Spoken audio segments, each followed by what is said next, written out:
runtii sharaf weyn noo ah inaan joogno degmadii Boorama iyadoo aan ku jirno socdaalkii sanadlaha ahaa ee loogu kuurgalay ama ugu kuurgalaynay mashruuca JBLG-ga iyo maamul daadejinta degmooyinku ka socdo in lagu kormeero ama la ogaado halkuu taagan yahay wuxuu qabsoomay iyo wixii ka qabiyo ah runtii aad iyo aad baan ugu faraxsannahay ilaa inta degmeen soo marnay in aan isleenahay wixii laga doonayay 80% bay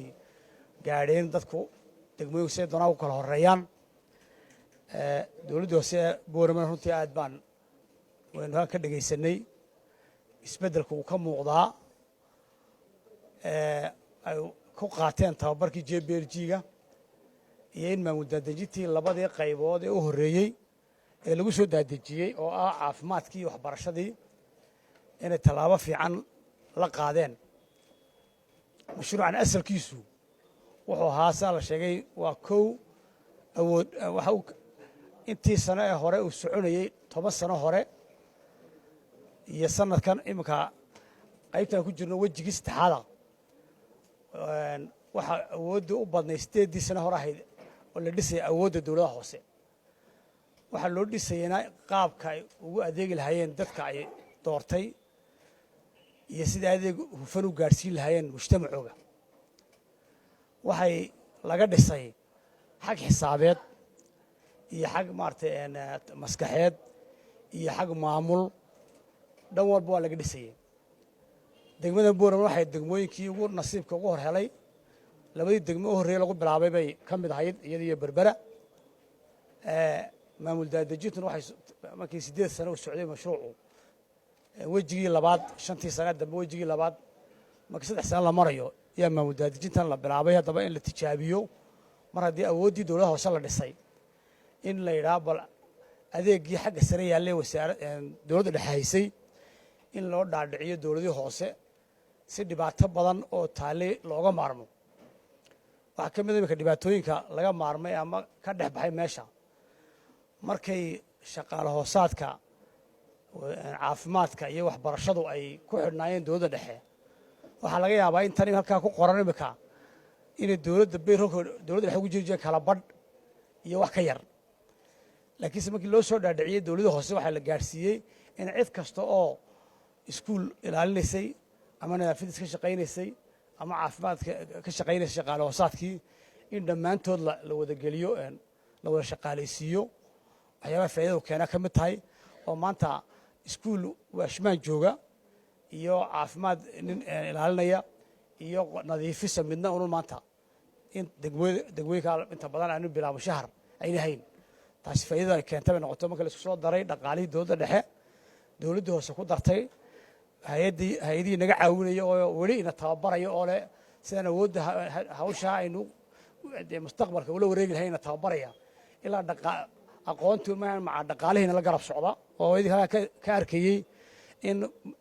ay tahay lacagtaasi lagu caawinayo ama lagu dhisayo ama lagu dayactirayo iskuuladii iyo caafimaadkii in 3 qaybood ka imanayso qaybtii mashruuca JBLG-ga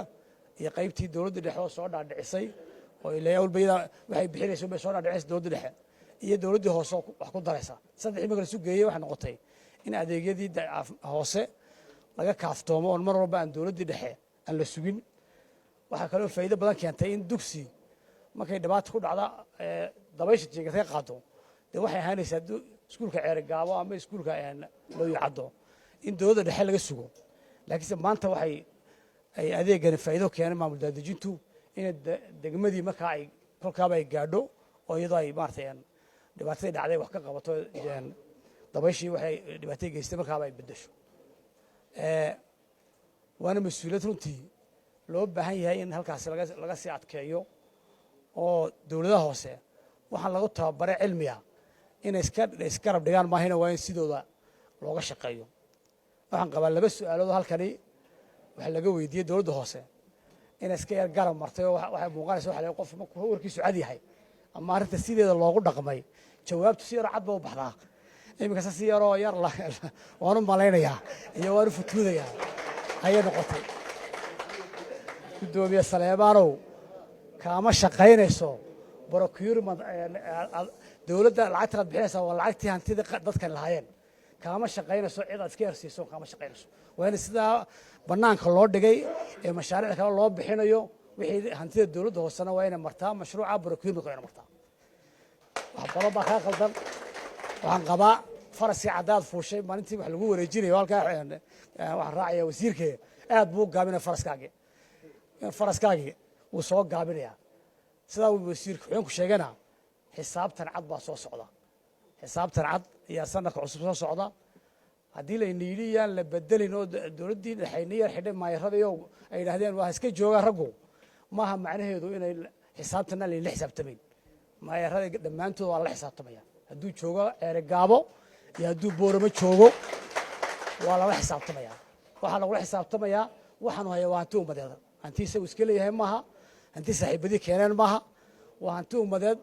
waa lagu xisaabtamaya nin walloba hadhow yeenan bariiq kolkay wax kugu soo baxaan qaylo iyo qabyaale waxba kuu tari mayso runtay tegaysaa marka waxaan leeyahay nin walloba guddoomiyaashu iyo maayaradu nin walloba ha isilaaliyo ummadda wixeeda ha dhowraan haddii binaan wax kaa qaban waayo ilaahay baa wax kaa qabanaya waxaad ummadda ka garan mariso waddadeeda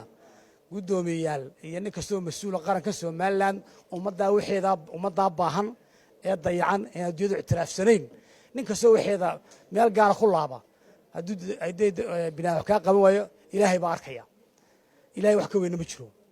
nin walloba aakhiraadana u turo dadkaagana inaad aad ugu shaqayso si siman oo hadday adeeg tahay hadday talo tahay waxaa laydiga baahan yahay adiga iyo golahaaga degaanka iyo shaqaalahaguba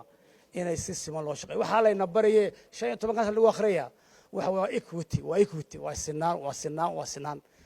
binaadamkana cadaalad baa deeqdo wax kale oo deeqaya binaadamka ma jiro waxa weeyaan aad iyo baa sidoo kale ku mahadnaqaynaa waxaad qabateena waan soo